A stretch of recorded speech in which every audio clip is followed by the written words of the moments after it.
তো বন্ধুরা, তোমরা তো থাম্বনেল দেখে বুঝতেই পেরেছো যে আমাদের এখানে পাশাপাশি গ্রামে ছোট্ট একটা মনসা পূজা হচ্ছে।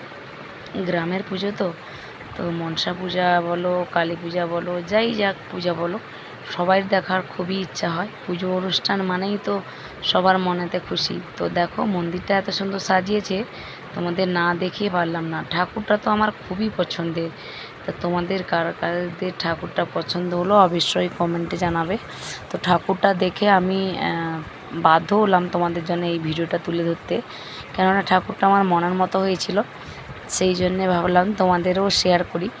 নাহলে আর সত্যি বলতে কি আমার মনের একদমই ইচ্ছা ছিল না পুজো দেখতে বা যেতে, কেননা এত গরম পড়েছে বন্ধুরা। এদিকে ছেলেমেয়ের পরীক্ষা চলছে। তো খুব একটা দূরে নয়, আমার পাশাপাশি, মানে আমার বাড়ির পাশাপাশি একটা ছোট গ্রামে মনসা পুজোটা হচ্ছে। তো আমি না থেকে পারলাম না, ছেলে মেয়েকে নিয়ে একটু মানে পড়াশোনার পরে একটু বেরিয়েও এলাম, ঘুরেও এলাম, একটু মন্দিরটাও দেখে এলাম। ছোটোখাটো পুজো অনুষ্ঠানও আছে। তো আমি অনুষ্ঠান যেহেতু দেখলাম না, বাস সন্ধ্যা আরতিটা দেখলাম। কিন্তু প্রথম থেকে লাস্ট অবধিতে সন্ধ্যা আরতিটা আমি দেখলাম বন্ধুরা। তোমাদের সবটা দেখাতে পারলাম না, ছোটোখাটো করে দেখালাম। কিন্তু সেই সন্ধ্যা আরতির মতো আমি এত যে খুঁটিনাটি দিয়ে সন্ধ্যা আরতি করতে হয় আমার লাইফে আমি দেখিনি। সন্ধ্যা আরতি দেখেছি কিন্তু এত নিখুঁতভাবে কখনো দেখিনি বন্ধুরা।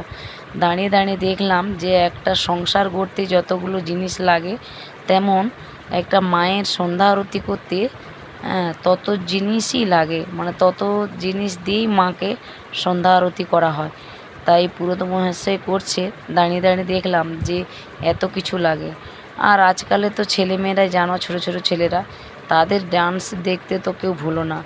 এত সুন্দর নাচছে বন্ধুরা, না দেখেই পারলাম না। অনেকক্ষণ ওদের নাচগুলো দেখলাম। ছোটো ছোটো বাচ্চাদের খুবই ভালো ভালো নাচ করেছে ওই বাচ্চারা।